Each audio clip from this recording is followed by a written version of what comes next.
Okay. Hello, everybody. Happy Thursday. This is a special day because we are kicking off my new How We Rise Whole Life Leadership series. I am Claudia Chan. I am the founder of S.H.E Summits. Our mission is and has been for 10 years. This is our 10-year in business. Our mission is advancing she, he, and equity in the workplace, in the world. And that's what the S.H.E stands for, S.H.E Summit.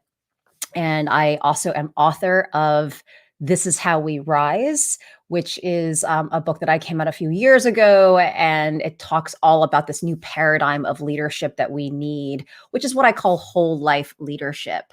And we have actually a How We Rise leadership podcast as well. So this episode will be going on to the podcast and obviously on this YouTube channel and other places where we are live streaming. So, so I wanted to talk about this very special moment in time. It's February 11th. I feel like everybody is just still getting going for this new year and planning. I'm sure most of you are planning out the year and you've kicked off the year. And it is a real unprecedented new time that we are living in. And I know so much in my community, so many constantly just want things to go back to the way things used to be. But really, what we need to be focused on is how do we move forward? How do we create a new forward? And really, I don't believe that we're ever going to go back to how things used to be. And I think all of this has happened. The pandemic has happened spiritually to really reset culture systems, to reset how we live and lead everyday life. And so as many of you who do know me, I've had 20 years of entrepreneurship in the women's diversity, inclusion, social impact space with S.H.E Summit. And what I believe is happening right now is we are in an unprecedented time and moment to actually rebuild and create a healthier humanity and rebuild culture systems. So there is a massive female recession happening right now. According to the National Women's Law Center, women have lost 5.4 million jobs since the pandemic began, and potentially reversing decades of progress. And women, the percentage of women in the workforce has not been this low since 1988.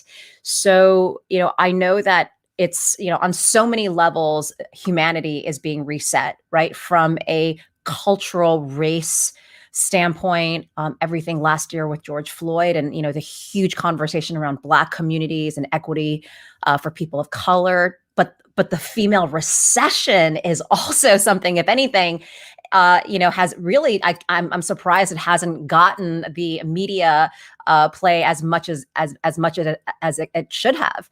And so again, over 5.4 million women have lost their jobs since the pandemic began. So we're seeing, and obviously our healthcare system and our political system and our workplace systems, like really it reminds us that humanity and culture systems, the workplace, the family system was really never designed for whole life well-being, for equity, for everybody to thrive. And so this is an unprecedented time for us to rebuild and create better. It's funny because I was just scrolling on Instagram this morning and I saw my friend Nithya post a text message of her and her daughter. And, she is a general counsel, head of legal at a startup, big career. And her daughter texted her like, can you bring me lunch right now? And she's like, sure. But the concept she posted, sorry, but I've got to make my daughter's lunch while we're on this call. Transparency and a willingness to be vulnerable creates better working culture. And it just got me thinking about, I loved the post that she did because I just thought to myself, God, the workplace should have been designed like this since the beginning of time, right? Like if women and men and caregivers and parents, if everyone had the opportunity to actually co-design the family system and the workplace system, then maybe we wouldn't be facing the recession and the disparities that we do see. And so, again, humanity was never designed. Leadership was not designed for all people. It was designed actually for a very privileged class and by a very privileged class. And so, how we live and lead our lives and how we live and lead and create cultures of work was not designed for all people to thrive. And it was not designed for all people to experience equity, to have a fair shot at their life's potential, right? So this episode today, this kickoff to the How We Rise leadership series that I'm going to be coming on every Thursday at 2 p.m. is really me activating my movement to the next level because I am just blown away by the state of the world right now. And my mission is really to call to every single one of you. This is a call to arms for every single one of you who might be listening to this now or listening to this on the podcast or, in social later, is to step into a new definition of leadership, a new generation of leaders, and step into your greatness, what you are here to do. Gosh, like I have, one of the reasons why I love leadership and I love just culture change and social impact work is because I'm so passionate about the potential that is inside of people. It's not companies or organizations that work, they were not designed to affect change. It's the people inside of workplaces, inside of communities, inside of society. It's people, it's you, it's me. We are the ones that need, and we're born on this earth, we're on this planet to lead change and to do what our life destiny is really calling us and here to do. And so this is, my movement that really this first kickoff, and I see a bunch of folks dialing in right now on IGTV, and I know a lot of you, I can see comments coming through as well on the platforms. I want to talk today about, what do we need? What is this paradigm shift that is needed in redefining leadership? And I believe to achieve this, people and organizations need to learn a new paradigm called whole life leadership. After 20 years of being in the women's diversity and social impact space, from growing S.H.E Summit for 10 years and all the hundreds and thousands of people that we have convened in conversations, to my book and all the leadership trainings and culture change work I've done in organizations, I just realized that, it's one thing to get people to affect change, but we need to redefine what we're leading and how we're leading. And so whole life leadership, what is it? It is a paradigm shift that awakens individual impact, cultivates inclusionary behavior, and teaches whole life well-being, and as a result, therefore, enables our true authenticity and allows us to really step into who we are here to become. Okay, so I'm going to repeat that, or actually I'm going to break it up into the 3 or 4 different sections and really break that down for you right now. So, the first thing is, and again, this is very, very, I was even just, as I was preparing for this, like my brain was hurting a little bit. And as a side note, I wanted to tell everybody, I actually have COVID right now. About 12 days ago, my son actually tested positive because his preschool teacher got COVID, and he was one out of 2 boys in his 5s class who caught it. And then he gave it to me, and then I passed it to my husband. And it's been a domino effect in our family over the last almost 2 weeks. And so we've been in quarantine. So I just wanted to, again, for full authenticity and transparency, if I cough a few times, I'm recovering from COVID, but we're all doing well. We're all doing good. and just following all the protocol. But it's just, again, back to even this topic, right? Everybody is telling me. I was like promoting this live stream, and they're like, Claudia, when are you going to rest? Can you promise me you're going to rest afterwards? And I said to them, actually, it's actually doing this and doing and serving what's inside of me is actually what is healing for me, right? It is sitting and not doing anything, not serving our gifts, not having a passion inside of you and not actually putting that passion out into the world, not exercising your passion is almost a form of torture in many ways. And I'm going to talk about that. So whole life leadership is a paradigm shift that awakens individual impact, cultivates inclusionary behavior, and teaches whole life well-being. So let's break it down. One is how does it awaken individual impact or your destined impact? And so when it comes to our life, right? And I always say that if we get to live to 80 years old, and I'm 45 right now, that's 35 years I have left of my life to actually really step into fulfilling my soul, fulfilling my passion, fulfilling what I'm on this planet to do, right? And really, I think like unconsciously, so many people are unhappy because they need more meaning. They need to be doing and serving what matters the most to them. And everybody needs and has to have clarity of their sense of purpose, of their sense of meaning. And I'm going to break that down for you even more. Gay Hendricks, who is the author of The Big Leap, says that the goal in life is not to chase this imaginary ideal. Okay. It's not to, like, I think so often we're like, oh, I got to chase that promotion. It's so much of it is about got to make more money, right? Got to get this thing launched, or I want to be, like grow X number of followers on Instagram and like really build my platform. And, whatever it is, like we often chase these sort of material things, right? And we think that when that happens, when I get that, then it's the when then syndrome, then I will be happy, then I will feel fulfilled, then I will check the box. But the truth is we're always going to be chasing. And so really, instead, he says the goal of life is not to chase this imaginary ideal, but it's to find and fully use your gifts. And so, so when I talk about we need a definition of leadership, right? That actually awakens, helps us get clarity of what we're on this planet to freaking do and to who we're here to be, who we're here to become.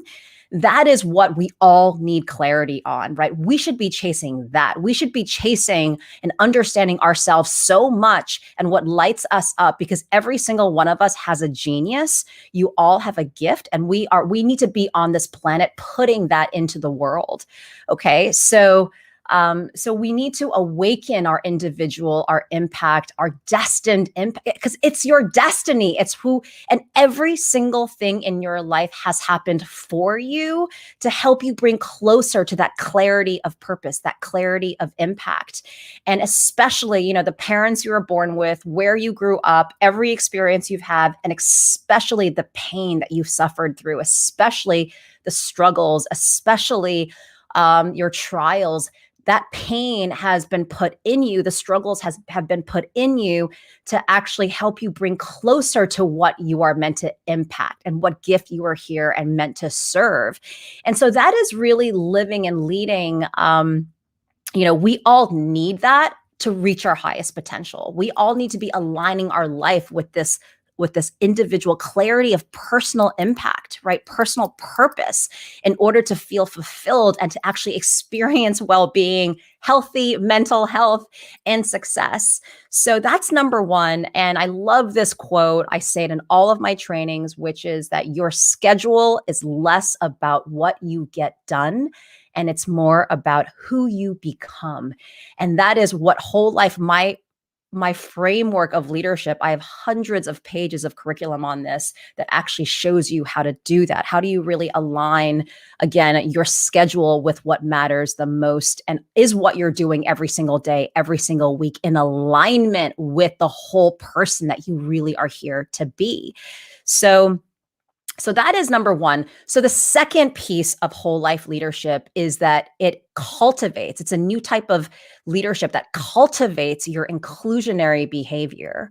And diversity and inclusion, right, which is really humanity, which is bettering humanity and bettering society. It's making sure that all people are treated equally, all people are set up to thrive and have equal opportunity at the start, right? That's really like diversity and inclusion. I think so many people don't even really know what D&I even really means. They think it's about Black people. They think it's about women having pay equity. And it's really just about setting up, again, humanity and workplaces and just society systems for everybody to really have that equity and equality. That's what diversity and inclusion is all about. But how do you get there? Right? How do you get there? You get there. It's not the company makes it happen, right? Again, it's the people. It's how you and I and all of us show up. It's our behavior. It's how we show up. It's the energy that we give. It's how we communicate, how we create space for others.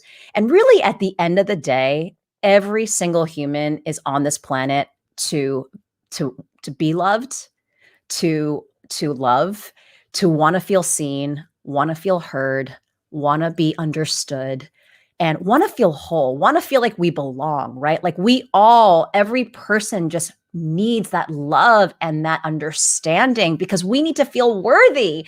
People need to feel worthy. And we're living in a state where there's so much trauma and there's so much pain, and people are so unconsciously like struggling with mental health and struggling with insecurities about who they are, and feeling lack of worthiness and feeling like they're, a fraud, or feeling like they're not so far, right, from who they should be. And really, it's because people have so much trauma from our childhoods, and if you think you don't have trauma, trust me, everybody has a level of trauma.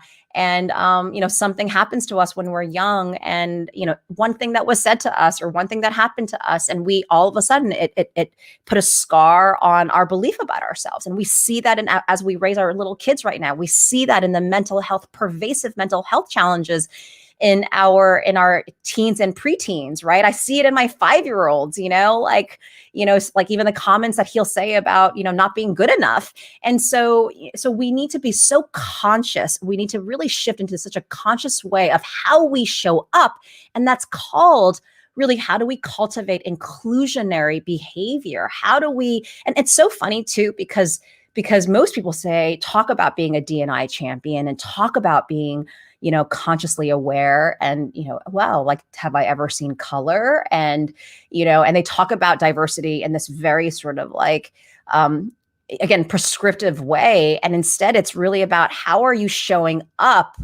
Because you can say you stand for it, but you're not modeling it, right? And how you're showing up around maybe your colleagues, maybe your direct reports, maybe your, friends of yours, or maybe, and if anything, more than ever, I've seen it the most in how we show up with our spouses, how we show up with our parents, how we show up with our brothers and sisters and our family members.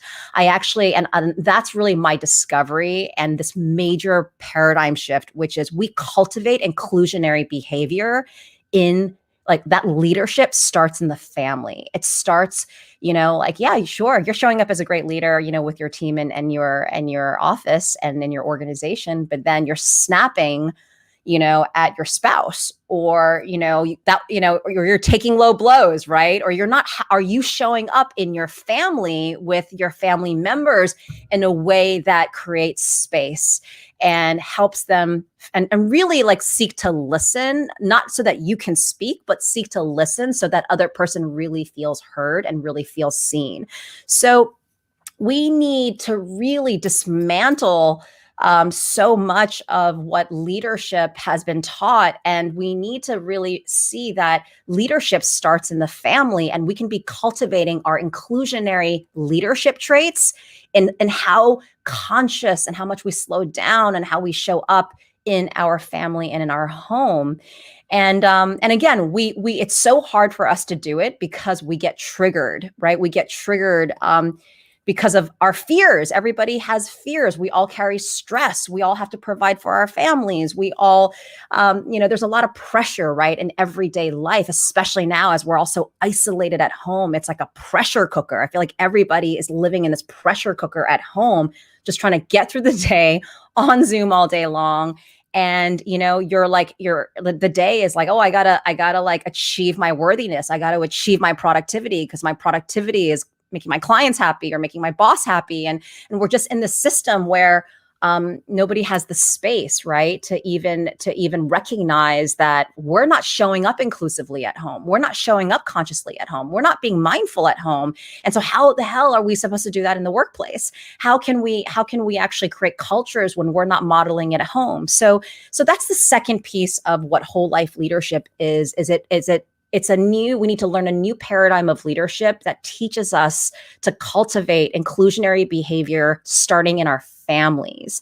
And again, remember, we're producing the next generation. Everything that we say and do, we are modeling to the next generation of humanity, in everything that we act and say and do. So the third piece of whole life leadership it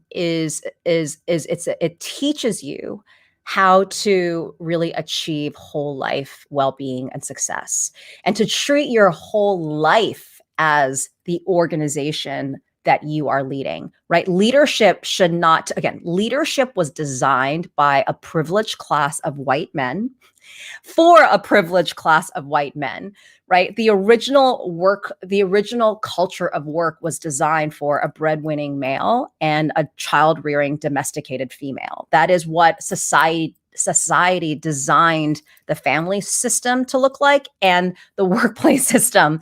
And so it never really equipped people to actually learn how to treat your whole life. Like, what are the life departments that make up your whole life purpose? Right? What are those life departments, and how do you create a plan, and how do you lead all of that in a way, in a flow, where you're making sure that none of those departments falls through the cracks?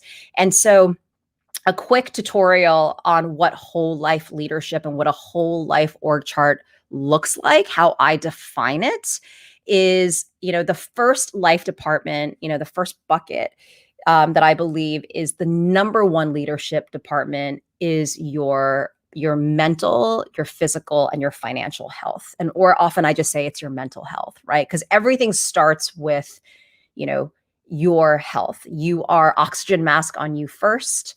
And then so that you need to be good, you need to be mentally and physically healthy, and your vehicle and vessel needs to be in good shape, and in order to take care of your work, your team, in order to take care of your family, in order to take care of your kids. And so that is really the number one life department. And then, of course, financial health is also a major, major piece, because so much stress and anxiety is often tied in with money in our culture. And so, but that is at a high level, the number one life department.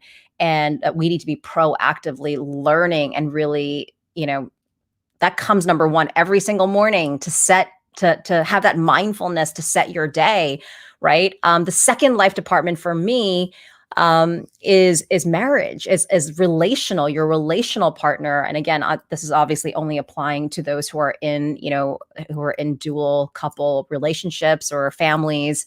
But for me, it is that life partner, because if my husband and I are good, then our kids are affirmed, right? If we're aligned and we're healthy and we're feeling joy and we are in alignment, then our kids will feel more affirmed, and the more successful both of our careers, both of our identities, both of how we show up is going to be for everybody else. So, so that is, the second life department. And again, we're not taught this, right? And we have, like the divorce rate, I think is like what, over 50% in this country. Not to mention, just how much, right, how hard it is to find love and how hard it is to have um, a healthy marriage in life, and how so much of marriages get beaten up, and really put at the bottom of the totem pole. Well, actually, usually it's prioritize kids, then maybe like work, kids, number one, then marriage, and then maybe your health, right? Like that is how, like, we have it reversed. And the reason why we live like this is because, again, the system was not designed. The family structure, the family institution, the working career system was not designed to really help us build the right 360 foundation, to get clarity of what matters the most in these life departments, and how do you align your everyday life to achieve that purpose, right? And so, again, so for those of you who are just joining, it is, mental, physical, and financial health is your number one leadership department. Your second one is your marriage, right? Because you gotta be really good in order to show up well with your spouse or with your partner. And then the third is then parenting. Okay. And that is because you've got to have that leadership alignment with your spouse. And then it's with how you're parenting, and to really, again, be very conscious, because gosh, the power, like, they are recording radio stations. They consume your energy, they consume what we say, how we treat ourselves, how we treat each other. They are just dialing in and recording everything that we are, how we're showing up. And so we need to really, again, shift into a much more conscious way of parenting as well. I'm a huge fan of Dr. Shefali's Awakened Family. That book blew and just completely turned upside down, my definition of conscious parenting. The fourth life department is your career, which should also be your social impact. That is the more effective way of how we can rebuild systems. Imagine, think about the number of people that have side hustles and, oh yeah, this is my day job where I do this for my living, but really my passion is XYZ and I do all these things on the side. Imagine if workplaces could actually give and allow and rethink and reimagine workplace culture, so that side hustles, like, you could have a first major and then a minor, right? Where you could actually show up and do your core role, but then in your core function, but then actually bring your passion to the table too, to serve that workplace culture, or the culture of what you guys are producing as a business, and actually get that productivity out of your people. And so, that's another part of the whole life leadership movement, and creating new cultures where workplaces are really designing and redesigning culture, workplace systems, so that the whole person, including their passions, including their purpose, can be actually fulfilled at their day job. I mean, what does a company want? A company wants to hire, retain, and recruit and advance the best talent. They want the best out of their talent. They want high performance. They want loyalty, right? They want your passion. That's how they're going to get the third thing that they want, which is they want the corporate reputation, the employer reputation of being an outstanding place to work, about caring, about being really diverse and inclusive, right? So how do you do that? You do that by actually like changing how you define your culture, so that the whole person can actually show up and be fully who they are in your organization. So, back to the whole life org chart, back to the individual again. So number one life department is your mental, physical, financial health. It is your health. Health is your number one. You have to be good so that you limit your triggers and you're in a place where you're really set up to thrive. Then it's marriage, relational partners, parenting. Fourth life department is your workplace. Your career / your social impact. Like, your career is where you fulfill, and you can fulfill your purpose and serve your gifts and your talents that I was talking about earlier. And again, like, if we can just match up like what we're the most genius at, and our natural born gifts and talents, and what we have the most passion and skill to do with what society needs to solve problems of the world, to solve problems in our communities, then it's like that's really where we really just have massive transformation, massive culture transformation and acceleration of social change. And then, there's then the next life department could be, your workplace or your communities. I think that there's just, everybody, a whole life leadership. Again, it's treating your whole life as the organization you are leading and having clarity as to what your life departments are that matter the most, so that you're as you rise, you're not in survival mode, right? Like your marriage is not falling apart as you're rising. You're really rising, and you have your eye on every single life department, so that nothing gets too unhealthy. And that's really, again, to summarize, whole life leadership is a new paradigm of shift. It's a paradigm of leadership that awakens your individual impact, that cultivates your inclusionary behavior, and that aligns your life with your whole life purpose, and really gives you a new way, a new whole life management tool and system, so that you can ensure your whole life is thriving as you rise, and you're not achieving success at the sake of something. You are being fulfilled 360 degrees. And that is, again, the new paradigm shift we need to create. And our systems, again, our families, our workplaces, community and culture systems in our world were never designed and set up for everybody to succeed. Over 5.4 million women have left the workforce. We are seeing disparities across race, across gender, class, on so many levels. And it's time. That's what this message is about. It's to call on all of you to actually step into creation this year. Again, many of you have your dreams and what you want to achieve this year, 2021.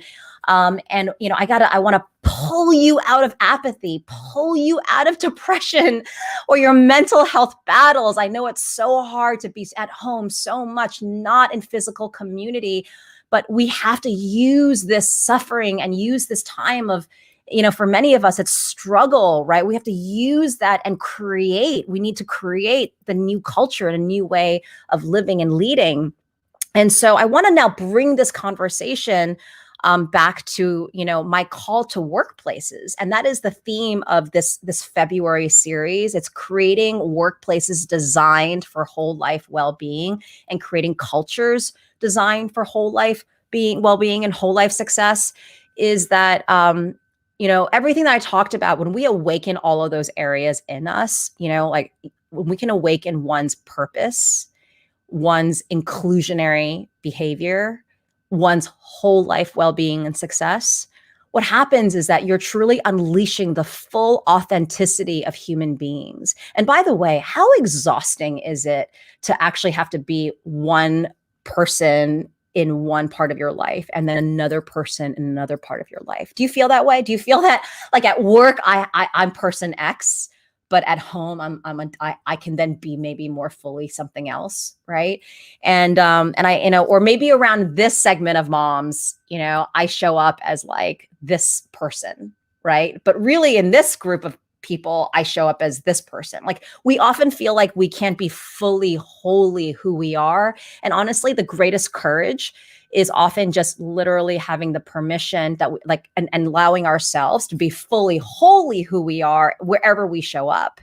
And like, even right now, as I share this live stream message with all of you across, the YouTube She Summit channel, across Instagram, IGTV, and Facebook and LinkedIn, is, this is me fully being who I am. This is me fully giving to you this new paradigm shift that has been the culmination of my life's work. And sure, have I like tortured myself and said, Claudia, this is ridiculous. Nobody's going to believe this. This is too big. This is too big of a concept. And have I like, just pushed myself down and said that, like, is this good enough? Is this really? And, that's what I want to inspire all of us to do, is that if it's in you, it's been casted on you. It is a vision. If you have a unique perspective of something, if you want to create something unique to solve a problem, like that is it actually will hurt you. It's actually not fair if you don't get that out into the world, because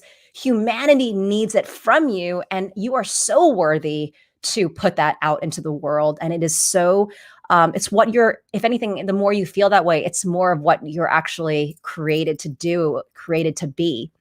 So the message to workplaces now is that we need a paradigm shift where we're unleashing people to lead, unleash their impact, unleash their inclusion, unleash their whole life well-being, and align how they show up, how they live and lead to this whole life leadership paradigm.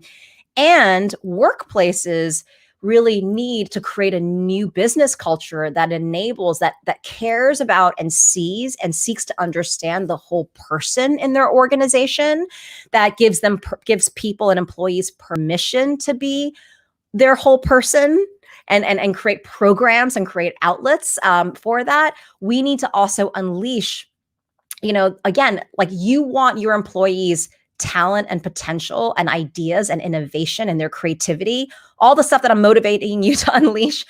Organizations and businesses actually need to actually, their goal should be to actually extract that out of their people, give them a place for that to actually foster and grow. That is actually how companies can ripple effect innovation in their cultures, in their workplaces, come up with the best ideas, come up with the most incredible employee resource groups, and D&I diversity initiatives and social impact initiatives. And the problem is that where workplaces and businesses are designed to really only have siloed parts of people, of their talent. And we need to we need to redesign that.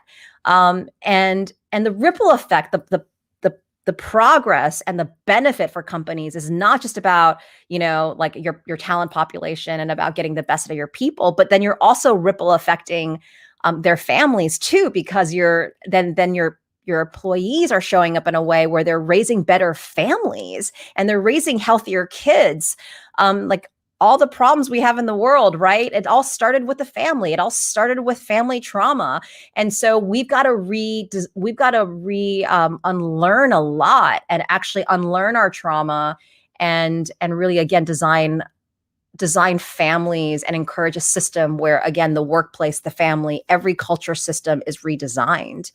So companies are missing out tremendously on this. And if you want to drive loyalty, you want to drive, getting the best performance out of your people, you want to retain and advance and hire the best, we need to change how we define business culture. And we have to create cultures, workplace cultures, for whole life success, for whole life well-being, for people to show up authentically, fully, so that they're giving their gifts, and they're also being supported and nurtured and nourished inside organizations.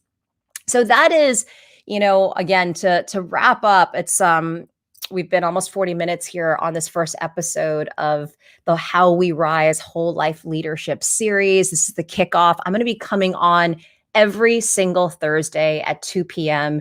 Eastern time on YouTube, She Summit channel, the Claudia Chan LinkedIn, Claudia Chan Instagram, Claudia Chan Facebook, and really just speaking into all of you to unleash the greatness inside of you. And the theme this month is create.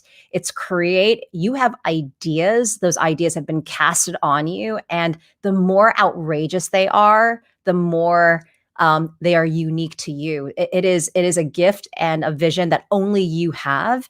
And I just really encourage us to be bold this year and step into the authenticity of fully who you are, and to actually put out into the world your gifts and your talents and your creation, because that is what humanity needs more than ever. The world is so broken. It needs what is inside of you. Also, I want to tell everybody, I would love for you to connect with me. So if you go to shesummit.com/Claudia, again, shesummit.com/Claudia, you can sign up for our newsletters, and we'll send you some free whole life leadership resources as well. I also, you can also connect, follow and subscribe our She Summit YouTube channel, as well as connect with me on LinkedIn personally, on Instagram at Claudia Chan Wagner, on Facebook, wherever you do your social, connect with me. And also, we have a podcast, the How We Rise Whole Life Leadership podcast. And all podcast episodes are played. We're there. And you can probably give us the next day or 24 hours to get this episode into our podcast. And you can catch up. There's tons of bonus content and free leadership training on the How We Rise Claudia Chan podcast. And it was just such a pleasure to share space with all of you on Instagram, IGTV, and everybody live out there. And again, your schedule is less about what you get done. It's more about who you are here to become. You deserve to have whole life well-being, to have whole life success, to have a thriving mental health and emotional and physical and financial health, to have a thriving relationships in your life, to have thriving families, and a thriving career where you are living out your purpose. And we need workplaces to step into creating new culture. So let's rebuild the system together. I'll be giving you tools and tips every single week. Love you all. And again, sign up and stay connected to me.